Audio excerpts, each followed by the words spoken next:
বিরোধী ছাত্র আন্দোলন তথা সাধারণ শিক্ষার্থীদের কোটা সংস্কার আন্দোলন দমন করতে গিয়ে আওয়ামী লীগ সরকার যে নিষ্ঠুরতা ও বর্বরতার আশ্রয় নিয়েছে তা উপমহাদেশের ইতিহাসে বিরল। আপনি জানেন যে ব্রিটিশ আমলে জালিয়ানওয়ালার বাগে একটা হত্যাকাণ্ড হয়েছিল, যে হত্যাকাণ্ড এখন পর্যন্ত এই উপমহাদেশের মানুষ অত্যন্ত ঘৃণা ভরে মনে করে এবং সেই শহীদ যারা হয়েছিল তাদেরকে শ্রদ্ধার সঙ্গে স্মরণ করে। আমাদের ঢাকায় সারা দেশে যে হত্যাকাণ্ড হয়েছে তাকেও ছাড়িয়ে গেছে।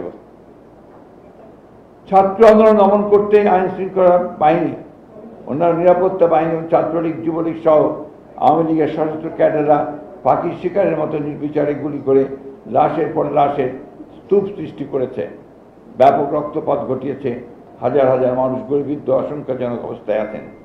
সরকার তাদের এই বর্বরতা আড়াল করতে সন্ত্রাসী বাহিনী দিয়ে কিছু স্থাপনাতেও ধ্বংসযজ্ঞ চালিয়ে এর দায় দায়িত্ব বিএনপি সহ বিরোধী দলের উপর চাপিয়ে দেওয়ার অপচেষ্টা করেছে। এই জন্যই মিথ্যা অভিযোগে নিরীহ ছাত্র জনতার সাথে বিএনপি ও এর অঙ্গ সংগঠন সহ অন্যান্য বিরোধী দলের সিনিয়র নেতা, কেন্দ্রীয়, জেলা, উপজেলা, ইউনিয়ন, গ্রাম পর্যায়ের নেতা কর্মীদের আটক করা হয়। আটক অভিযান এখনো চলছে। আন্দোলন দমাতে গিয়ে সান্ধ্য আইন দিয়ে সেনাবাহিনী নামিয়ে ভীতিকর পরিস্থিতির সৃষ্টি করা হয়েছে। সান্ধ্য আইনের মধ্যে রাতে বিভিন্ন এলাকায় ব্লক রেড দিয়ে নিরীহ ছাত্রসহ বিরোধী নেতা কর্মীদের গ্রেফতার করে তাদের ত্রাসে রাজত্ব কায়েম করা হয়েছে।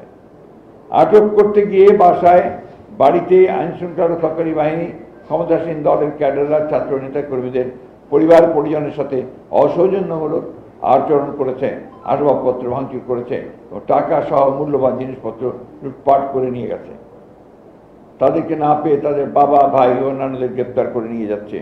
চলছে গ্রেপ্তার, বাণিজ্য, চাঁদাবাজি। মূলত সাধারণ শিক্ষার্থীদের আন্দোলনে ফ্যাসিস্ট সরকারের হত্যাযজ্ঞ ও ধ্বংসযজ্ঞ আড়াল করতেই তথাকথিত তৃতীয় পক্ষ আবিষ্কারের জন্য সরকার বিরামহীন প্রচেষ্টা চালিয়ে যাচ্ছে, যা জনসাধারণ ঘৃণাভরে প্রত্যাখ্যান করেছে। প্রিয় সাংবাদিক ভাই বোনেরা, সরকার প্রথম থেকেই ছাত্রছাত্রীদের যৌক্তিক দাবি অস্বীকার করে নিষ্ঠুরভাবে দমন করতে প্রচেষ্টা চালিয়ে দেশকে ও নৈরাজ্যের দিকে নিয়ে যাচ্ছে।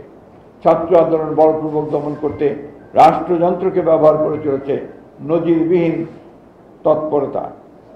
দেশে আজ অস্বাভাবিক পরিস্থিতি বিরাজ করছে। জনগণের উপর যুদ্ধ ঘোষণা করেছে সরকার। চারিদিকে শুধু অনিশ্চয়তা ও অস্থিরতা। এর সম্পূর্ণ দায় রাষ্ট্র পরিচালনায় ব্যর্থ এই অবৈধ আওয়ামী লীগ সরকারের। শিক্ষার্থীদের বৈষম্য, বিরোধী আন্দোলন দমনে গণহত্যা, নৈরাজ্য, ধ্বংস, দমন, নিপীড়ন দেখে সারা বিশ্ব আজ স্তম্ভিত হয়েছে। সরকার ছাত্র, যুবক, শিশু, নারী সহ জনতাকে নির্বিচারে নির্দয়ভাবে হত্যা করে মানবতাকে হত্যা করেছে। সরকারের মানবতা বিরোধী সন্ত্রাসী কর্মকাণ্ডের বিরুদ্ধে বিশ্ব বিবেক জাগ্রত হয়েছে। দেশ বিদেশে সরকার ধিক্কৃত ও ঘৃণিত হয়েছে। দেশের সকল মানুষ এবং গণতান্ত্রিকামী বিশ্ব গণহত্যাকারীদের গ্রেপ্তার এবং আটককৃত নেতাকর্মী সহ নিরীহ ছাত্র জনতাকে মুক্তি দেওয়ার আহ্বান জানালেও সরকার বিভিন্ন কূটকৌশল করে পরিস্থিতিকে আরও জটিল করে তুলছে।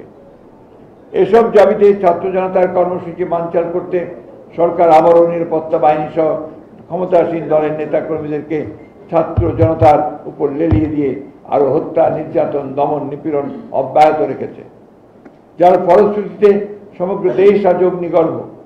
শহর থেকে গ্রাম পর্যন্ত সকল জনপদ ছাত্র জনতার বিক্ষোভ, বিদ্রোহে মুখরিত। সমগ্র দেশের গণতান্ত্রিকামী মানুষ, সুশীল সমাজ, শিক্ষক, অভিভাবক, সাংবাদিক, আইনজীবী, লেখক, শিল্পী, সাহিত্যিক, শ্রমজীবী মানুষ সহ ধর্ম, বর্ণ, দল, মত নির্বিশেষে সকল শ্রেণী পেশার মানুষ স্বৈরাচারী সরকারের বিরুদ্ধে ছাত্র জনতার আন্দোলনে সমর্থন দিয়ে সামিল হয়ে গণজাগরণের সৃষ্টি করেছে।